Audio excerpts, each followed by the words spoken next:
এখন বাজছে 5টা 20। দেখতে পাচ্ছ রেডি হয়ে গেছি, আমরা যাচ্ছি ঘুরতে। আমাদের বাড়ি থেকে অনেকটা দূরেই গাড়ি দাঁড়িয়ে আছে। ভোরবেলা 3 জনে হেঁটে হেঁটে যাচ্ছি, আর একটি ফ্যামিলিও যাবে আমাদের সঙ্গে ওই একই গাড়িতে। ভোরবেলা যদি না বেরোই তাহলে আমাদের পৌঁছতে অনেকটা দেরি হয়ে যাবে। এবার গাড়ি ছাড়লাম আমরা মুর্শিদাবাদ থেকে। আমরা চলেছি শান্তিনিকেতন ঘুরতে। মোটামুটি সকাল 8টার দিকে গাড়ি গিয়ে থামলো একটি হোটেলের সামনে। এখানে লেখা ছিল শান্তি হোটেল। ওখানে নেমে সব চাটা খাওয়া হলো, আমরা একটু সেলফি তুললাম, একটু এদিক ওদিক ঘুরলাম। অনেকক্ষণ গাড়ির মধ্যে ছিলাম তো কোমরটাও যেন ব্যথা ব্যথা করছিল, একটু এদিক ওদিক হেঁটে নিলাম। তারপরে শুরু হলো আবার পথ চলা।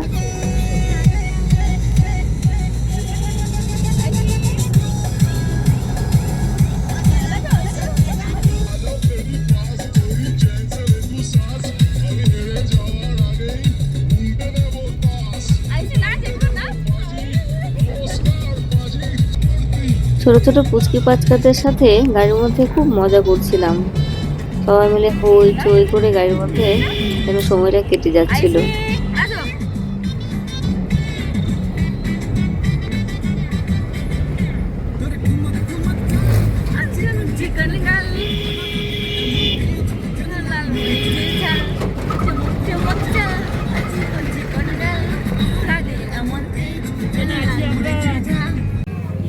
বোলপুরে ঢুকেই রাস্তার ধারে একটি হোটেলে ঢুকে পড়লাম টিফিন করতে। ভেতরে আর জায়গা ছিল না, তাই এই যে আমার বড়মশাই উনি বাইরে বসে পড়লেন, কারণ যত তাড়াতাড়ি খাওয়া হবে তত তাড়াতাড়ি আমরা গাড়িটা ছাড়তে পারবো। এখানে খাচ্ছিলাম আমরা পুরি আর ঘুগনি।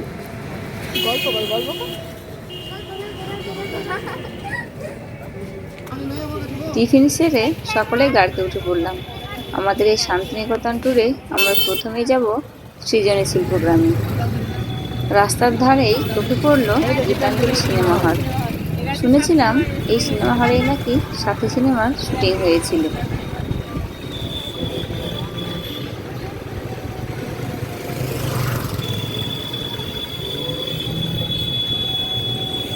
বোলপুর বাস স্ট্যান্ডের পাশ দিয়েই যাচ্ছি।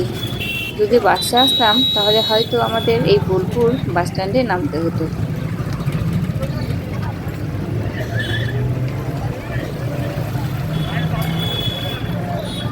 সৃজনী শিল্পগ্রাম থেকে আমাদের গাড়িটা বেশ কিছুটা দূরে দাঁড়িয়েছিল। আমরা হেঁটে হেঁটে সৃজনী শিল্পগ্রামের গেটের সামনে চলে এলাম।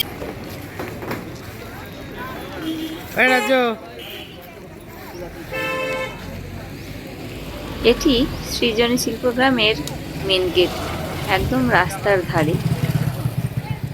সৃজনী শিল্পগ্রামের প্রতিটি শিল্পই নাকি দর্শকদের মুগ্ধ করে শুনেছি, তবে আজ আমি নিজের চোখে দেখব এবং আপনাদেরকে ভিডিওর মাধ্যমে সেই অভিজ্ঞতা শেয়ার করব। এই গ্রামের প্রবেশ মূল্য বড়দের 30 টাকা আর বাচ্চাদের 12 বছর পর্যন্ত 10 টাকা। আমরা প্রত্যেকে টিকিট কেটে নিলাম। এই কাউন্টারে টিকিট বানানটি লেখা আছে, দেখুন তো খুব মজার, তাই না?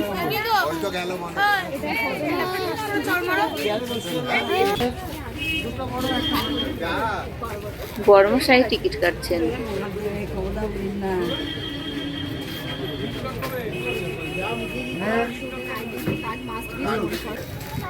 টিকিট দেখিয়ে আমরা ভিতরে এবার প্রবেশ করছি।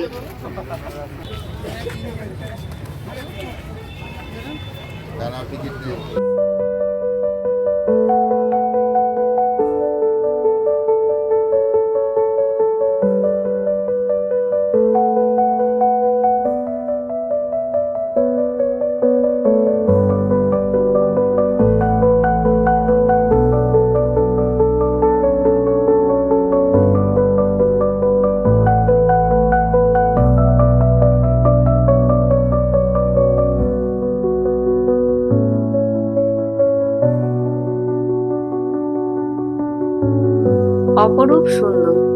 যা শুনেছিলাম এই সৃজনী শিল্পগ্রাম সম্বন্ধে সত্যিই সুন্দর, একেবারে মনোমুগ্ধকর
গ্রামের ভিতরে কিছুটা গিয়েই তারপরে ডান দিকের মাঠটিতে প্রবেশ করছি।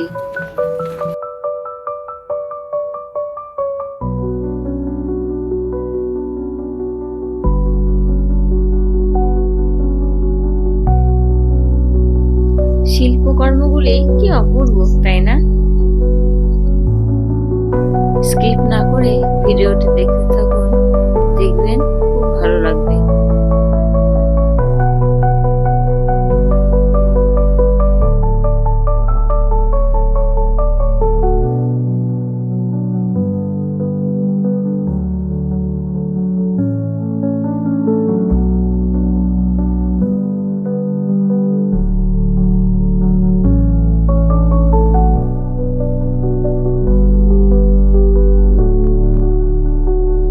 এত সুন্দর গ্রামে এসেছি আর ছবি তুলবো না, সেটাও আবার হয় নাকি?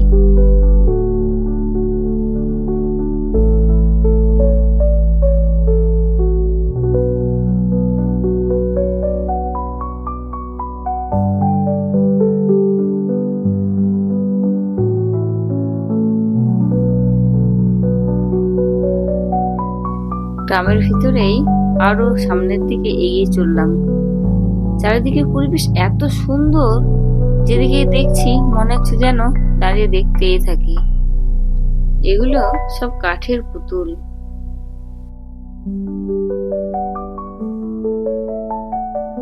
এই মূর্তিগুলি সব পাথরের, অপূর্ব শিল্পকর্ম।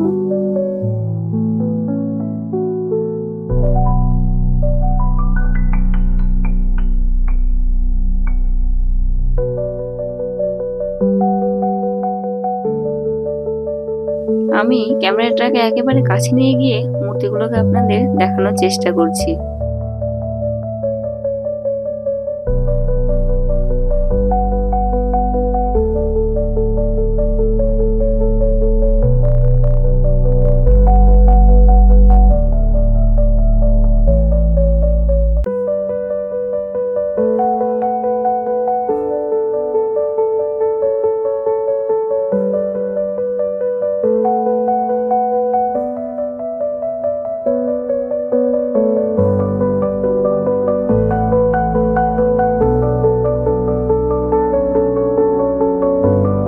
চলুন সামনের ওই ঘরটির মধ্যে কি কি রয়েছে একটু দেখে নিই।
আরো এগিয়ে গেলাম।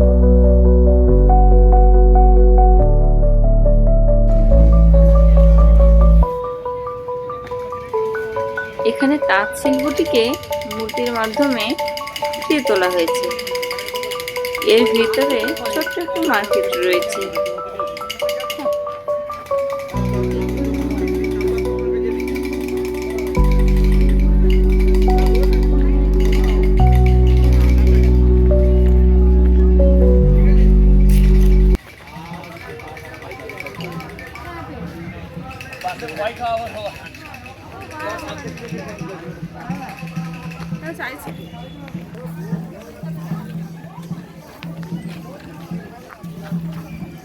ধামসা মাদলের আওয়াজ শুনতে পাচ্ছি।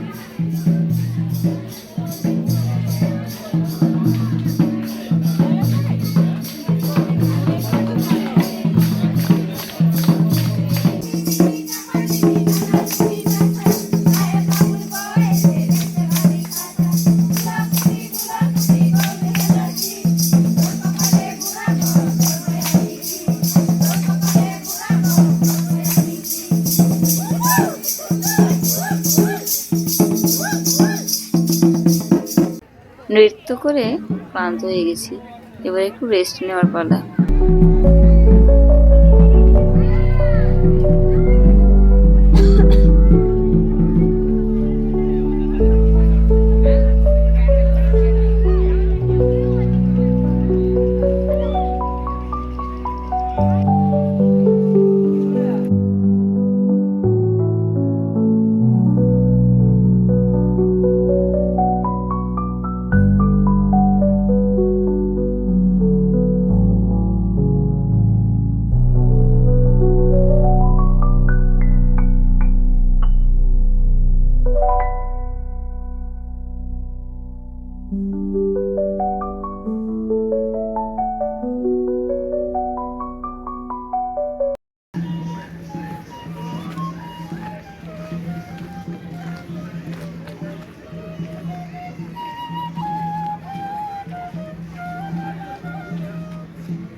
পালকির সামনে দাঁড়িয়ে মেয়ের একটা ছবি তুলে নিলাম।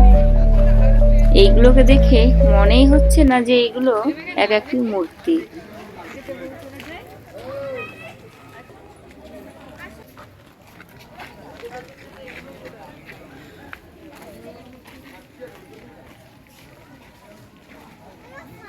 পালকির গা ঘেঁষা ঘরগুলোতে গিয়ে দেখি চলুন কি আছে ঘরের মধ্যে।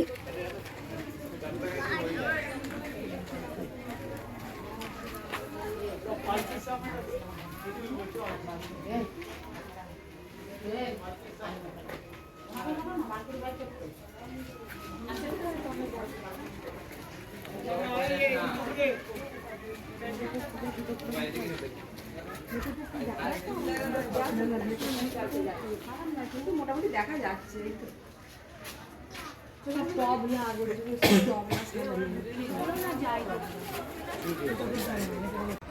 আবারও এগিয়ে চললাম।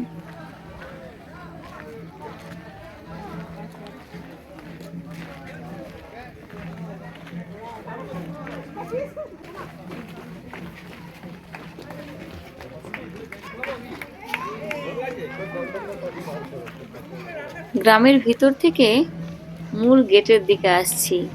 ডান সাইডে অনেক কিছু আছে বলে মনে হচ্ছে, চলুন গিয়ে দেখি কি কি আছে। আরে এটা যে পুতুল ঘর, চলুন ভিতরে যাই।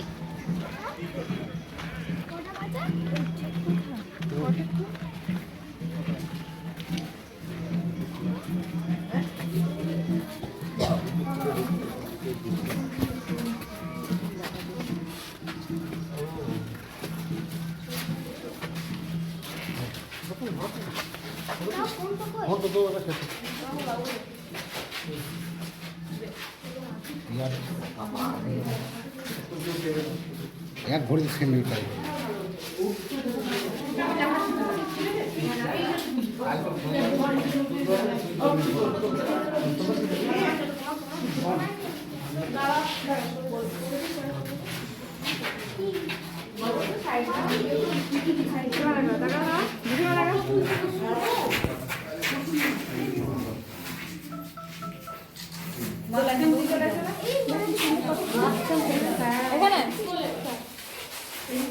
বাবু পুকুরের সামনে দাঁড়া।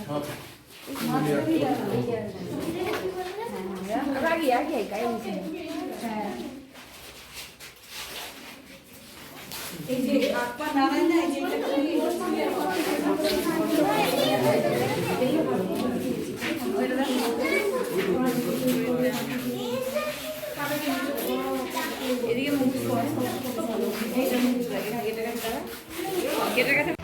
পুতুল ঘর থেকে বেরিয়ে মূল গেটের দিকে আসছি। আমাদের এই গ্রামের ভিতরে ঘোরা প্রায় শেষ। মন চাইছে না এই গ্রামের ভিতর থেকে বেরিয়ে আসতে, তো আমাদেরকে তো আরো দু একটা জায়গা দেখতে হবে, তাই না? দূর থেকে তো এসেছি।